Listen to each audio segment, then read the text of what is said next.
샬롬. 오늘도 하나님 말씀 앞에 나오신 여러분 환영합니다. 우리 함께 기도하도록 하겠습니다. 하나님, 오늘도 우리에게 귀한 하나님의 말씀 주시니 감사합니다.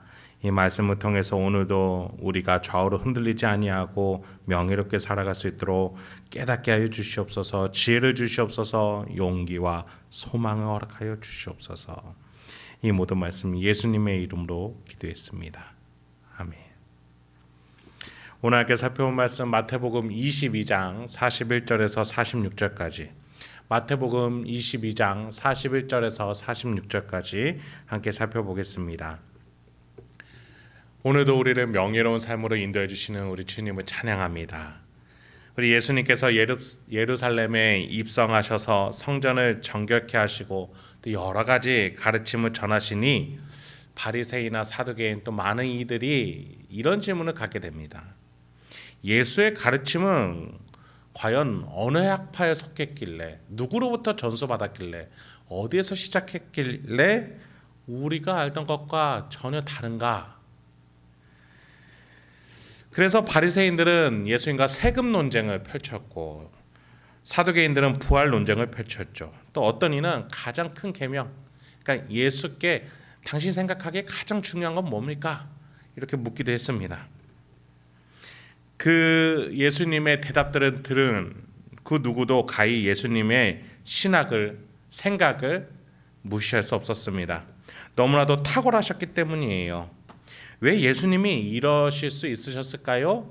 예수님은 하나님이셨기 때문입니다. 그래서 예수님은 이 땅에 오셔서 신으로서 인간에게 가장 적합하고 지혜로우며 합당한 가르침을 주실 수 있으셨던 겁니다. 그리고 그 예수님이 영으로 지금 우리 가운데 계셔서 우리에게 가장 놀라운 지혜로 알려주고 계신 줄 믿습니다. 오늘 본문에서 예수님은 반대로 그들에게 질문을 던지십니다. 예수님의 근거와 출발점에 대해서 시비를 걸려고 하는 이들에게 과연 어떤 질문을 던지실까요? 41, 42절입니다. 바리새인들이 모였을 때에 예수께서 그들에게 물으시되 너희는 그리스도에 대하여 어떻게 생각하느냐? 누구의 자손이냐? 대답하되 다윗의 자손이니이다. 구약 전문가들인 바리새인들이 그리스도, 그러니까 하나님이 이 세상을 구하려고 한 사람을 택해 보낼 텐데 그리스도라 칭하는 기름 부음 받은 한 사람이 세워질 텐데 그는 어느 혈통, 어느 가문에게서 나겠는지 예수님이 물어보시는 거예요. 바리새인들에게는 너무 쉬웠죠. 특히 가장 유명했던 선지서 이사야서에서 반복되면서 예언되었었습니다. 다윗의 가문에서 날 것이라고 말이죠. 그런데 여기서 우리는 한 가지를 기억해야 됩니다. 바리새인들은 그리스도를 참 신이자 참 인간으로 인생을 구할, 영혼까지 책임질 그 하나님으로 생각하지 않았어요. 다윗 왕과 같은 또 다른 위대한 인간으로서의 왕, 로마 압제에서 벗어나게 해줄 왕, 이스라엘을 부흥케 하고 부국 강병하게 해줄 놀라운 왕으로서 기대했던 겁니다. 그런데 예수라는 사람이 나타나서 자신이 메시아고 그리스도다라고 말하면서도 그는 이스라엘을 이렇게 생각을 하지 않습니다. 오히려 이스라엘 사람들을 비판합니다. 회개하라고 합니다. 더 나아가 로마를 뒤엎을 생각하지 않고 가이사의 것은 가이사에게 바치라고 합니다. 성전을 또 뒤엎기도 합니다. 유대인들, 바리새인들은 생각에는 도저히 이해가 안 가는 거죠. 이렇게 힘을 모아서 설득해서 하나로 만들어서 이스라엘이 굳건하게 서게 해도 모자랄 판인데 자꾸 회개하라고 하죠. 성전은 뒤엎죠. 가이사에게 바칠 건 바치라고 하죠. 그러니까 바리새인들이 예수님의 사역의 근거, 가르침의 명분에 대해서 의심을 품었던 거고 예수님은 이것에 대해서 못을 박으려고 하시는 겁니다. 과연 구약은 그리스도가 어디서부터 시작하느냐? 누구의 자손이냐? 대답하기를 다윗의 자손이라고 했죠. 이 질문을 던지신 이유가 있습니다. 43절부터 45절입니다. 이르시되 그러면 다윗이 성령에 감동되어 어찌 그리스도를 주라 칭하여 말하되 주께서 내 주께 이르시되 내가 내 원수를 내 발 아래에 둘 때까지 내 우편에 앉아 있으라 하셨도다 하였느냐. 다윗이 그리스도를 주라 칭하였은지 어찌 그의 자손이 되겠느냐 하시니.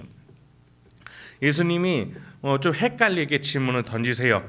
쉽게 말하자면 구약 성경에는 너희가 아는 바와 같이 이 메시아는 다윗의 자손으로 오는 것으로 나와 있다. 그러니까 다윗의 후손이 돼야 되는 것이죠.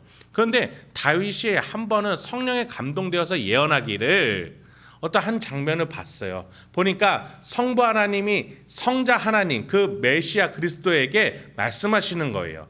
너는 너의 원수 사단이 내 발 아래에 항복할 때까지 나 여호와 우편에 앉아 있으라는 거예요.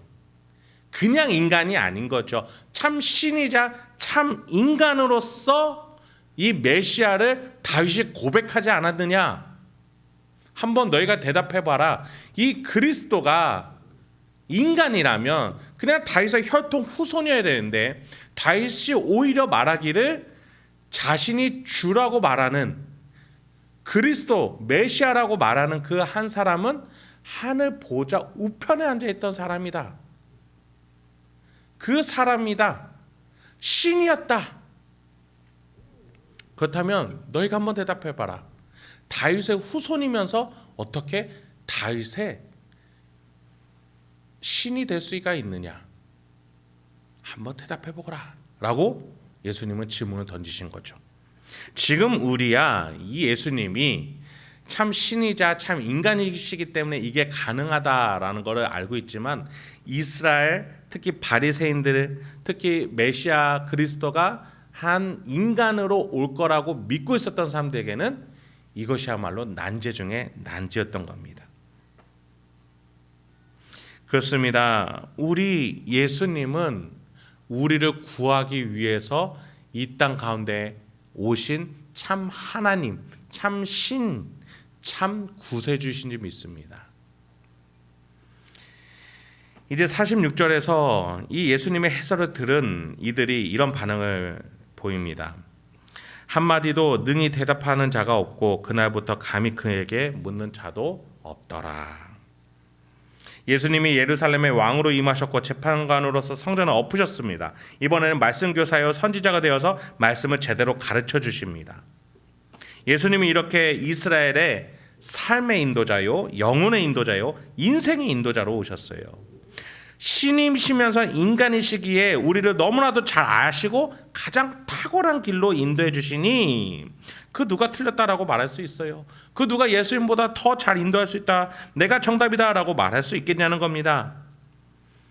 그래서 본문에서 보니까 아무도 대답을 못하고 또 예수님께 더 묻는 자도 없었던 겁니다. 더 예수님의 이 출발점, 근거, 명분에 대해서 의심하는 자가 없었던 것이죠. 예수님은 하나님이시니까요. 그렇습니다. 우리는 나의 길을 정해놓고 예수님께 기도로 강요해서는 안 됩니다. 그것은 오히려 나의 인생은 나의 것이다 라고 말하는 불신앙입니다. 그것은 참된 신앙의 기도가 아니에요. 우리는 오히려 예수님께 물어볼 수 있어야 돼요. 나의 인생을 완전하고 선하게 만드셨고 인도하시고 또 마무리를 준비해 놓으신 우리 예수님이시기 때문에 예수님께 나의 인생을 두고 물어볼 수 있어야 합니다.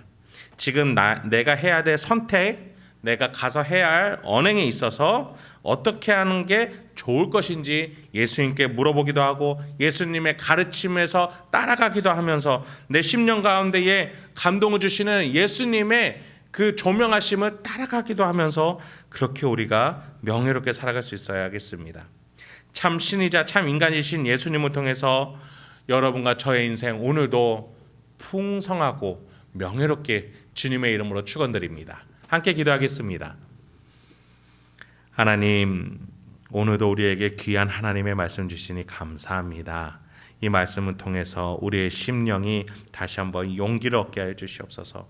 참 신이신 우리 예수님, 내 안에 계시는 그 예수님, 그러나 참 인간이셨던 나를 너무나도 잘 아시는 그 예수님이셨기 때문에 내가 오늘도 예수님을 따라갈 수 있는 줄 믿습니다. 예수님의 인생을 따라 살아가는 게 나의 최고의 인생인 줄 믿습니다. 주여, 오늘도 예수님을 따라 명예로워지는 우리 행복한 교회 성도님들과 제가 될 수 있도록 인도하여 주시옵소서. 어떤 역경과 고난과 어려움과 환난 속에서도 예수님을 붙들고 이 시간 잘 이겨내 나갈 수 있는 우리 성도님들 될 수 있도록 인도하여 주시옵소서. 예수님의 이름으로 기도했습니다. 아멘.